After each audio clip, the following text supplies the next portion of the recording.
اعوذ باللہ من الشیطان الرجیم بسم اللہ الرحمن الرحیم الحمد للہ رب العالمین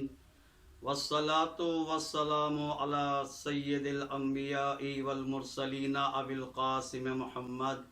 وآلہ الطیبین الطاہرین المعصومین المظلومین ولعنت اللہ علی اعدائہم اجمعین۔ عزیزان محترم، آج کے موضوع کے اندر ہم یہ بیان کریں گے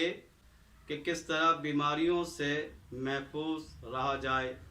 کیونکہ علاج بھی انسان کراتا ہے اور دوا کا استعمال بھی کرتے ہیں،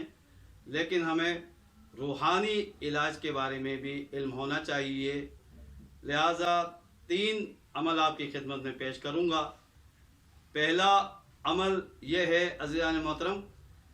کہ انسان اگر سورہ یاسین کو لکھ کر یا لکھی ہوئی اپنی جیب میں، اپنے پاکٹ میں یا والیٹ میں رکھے تو وہ ہر قسم کی بیماریوں سے محفوظ رہتا ہے۔ احادیث کا مفہوم یہی ہے کہ سورہ یاسین ہر قسم کی بیماریوں سے انسان کو نجات دیتی ہے۔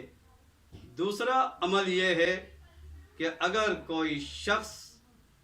41 مرتبہ سورہ حمد کی تلاوت کرے نماز فجر کے بعد 41 مرتبہ سورہ حمد، جسے سورہ فاتحہ بھی کہتے ہیں، پہلی سورہ ہے قرآن کی، اگر اس کی تلاوت کرے تو وہ شخص بھی ہر قسم کی بیماریوں سے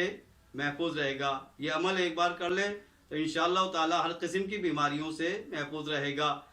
اسی طرح تیسرا عمل یہ ہے، علماء نے بیان کیا ہے، اگر کوئی مومن جو ہے زیارت عاشورہ کی تلاوت کر کر اس کا ہدیہ مادر امام زمانہ علیہ السلام حضرت نرجس خاتون سلام اللہ علیہ کی خدمت میں ہدیہ کرے گا تو وہ بھی ہر قسم کی بیماریوں سے نجات حاصل کر لے گا، کیونکہ آج کل بہت ساری بیماریاں ہیں، بہت سارے وائرس جیسے کرونا وائرس، ڈینگی وائرس، یہ بہت ساری ایسے